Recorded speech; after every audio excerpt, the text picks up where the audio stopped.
Hello, everybody. Welcome to our cybersecurity group project.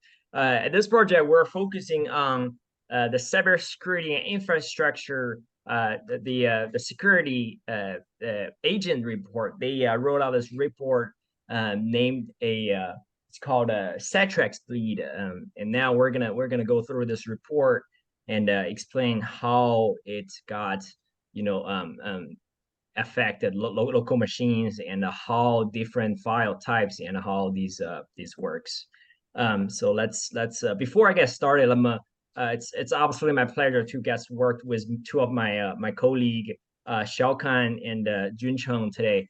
Juncheng is gonna explain us all these four different types of files, how they got connected, and how different file works every step. And then we're gonna move to Xiaokan. He's gonna explain us how the Yara rule is and how this Yara rule detect this type of virus. And this is it's exciting moment, exciting project that I guess to work with these guys. So why don't we dive in here? So the first slide we have. So the Citrix Bleed, it's basically four different types of files that they kind of worked together, kind of affect the different machines. The first one, we've been learning quite a lot recently, the batch file. This is a Windows batch file. What it does, it is just plain text that it contains a bunch of commands that they interact with local machines, that they run and different commands. Quite common. If you go into your local desk, you're gonna see a lot of these files. And the second one, we're gonna have some executable file. I'm pretty sure everybody are already familiar with this type. It's pretty much just a program. Everybody will be able to run this executable file no problem. And the third one, when I first saw this, I was kind of confused. What is a Windows dynamic link library? So what this file does, it kind of contains different codes. It contains different resources that they kind of collab together. Different libraries, they share these codes and these resources, these data, to interact with different programs. And the last one, of course, as we data scientists, we should already properly know the py file Python script. But now, Edison, why don't you take over and explain us what are all these four different files and how different things, what they do and how they affect our machines right here. Yeah, sure. First of all, I'm going to present the findings on ADA-BAT,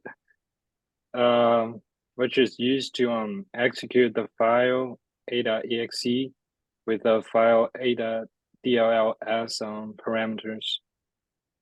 And then the file pings the loopback internet protocol address three times.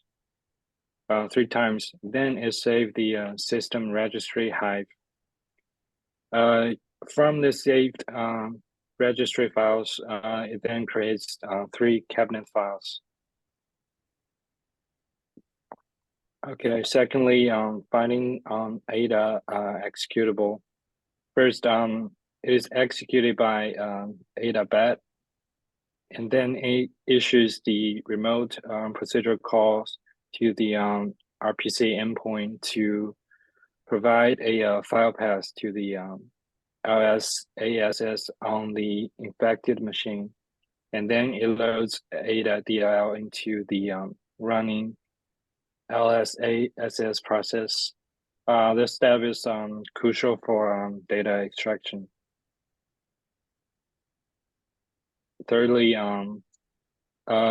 ada.dll is executed by ADA-BAT as a parameter for ada.exe. It was loaded into the running LSASS process, and then it calls the Windows API to create a file called ada.png, and then it dump LSASS process memory to disk.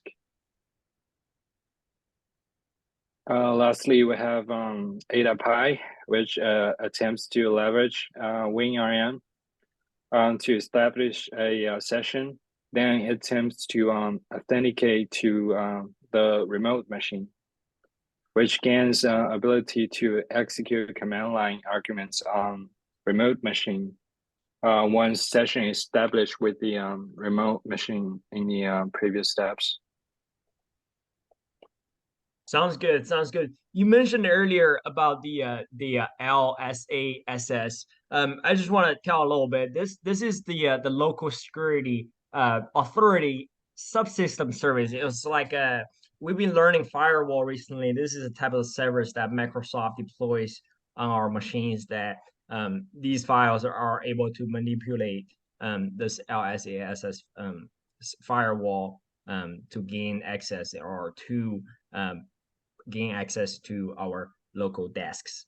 And now, Shaokan, why don't you take over and tell us a little bit more about the Yara rule and how Yara rule detects all these malwares and all these viruses and Trojans?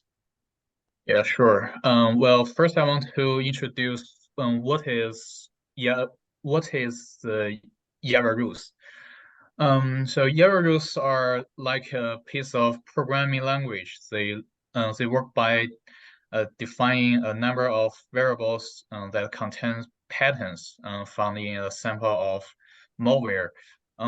If some of the conditions are met, depending on the rule, then it can be used to successfully identify a piece of malware. Next page. So for A.bat, the Yara rules focus on is Trojan nature. Identify it through file path and registry commands. The rule for executable highlights is interaction with system process and file operations. And what's interesting is the rule for DLL file detects is credential stealing ability, which is a serious security hazard.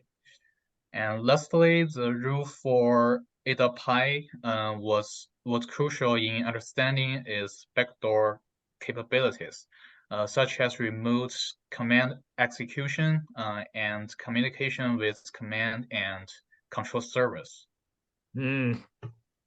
Very interesting.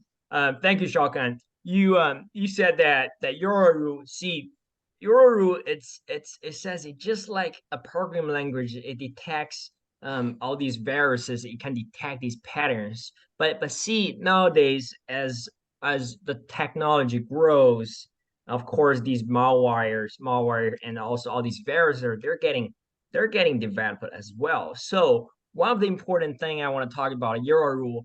This report right here is exactly what we need in our future society. They contribute so much for our cybersecurity security agency. And these as malware they progress, of course, we're gonna develop these Yara rules. We're gonna become more I guess more fancy or more advanced on how to detect these patterns.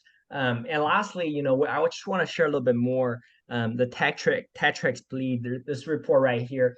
It's not only whenever we use the rare rule, it's not only a exercise, a practice. Like we could see this used as a practice. The more we practice, the better we get. But it's also a credential. This is like a how do you say that?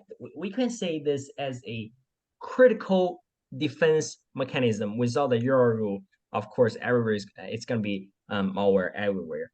And now I just want to say, hey, this project right here are exactly what we want to know and how we data scientists grow in the future. And it's absolutely my pleasure to work with Xiaokan and Juncheng. I've absolutely taken this class, cybersecurity, as data scientist, along with this other class, PHI, the philosophy class that we have talking about computer ethics. These are the fundamental and these are the guidelines to our data scientists.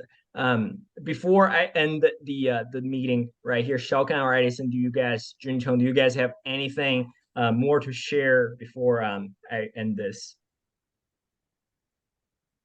No. All right, sounds good, everybody. Well, it is absolutely my pleasure to have you guys here, and I'll see you guys around. Yes, you.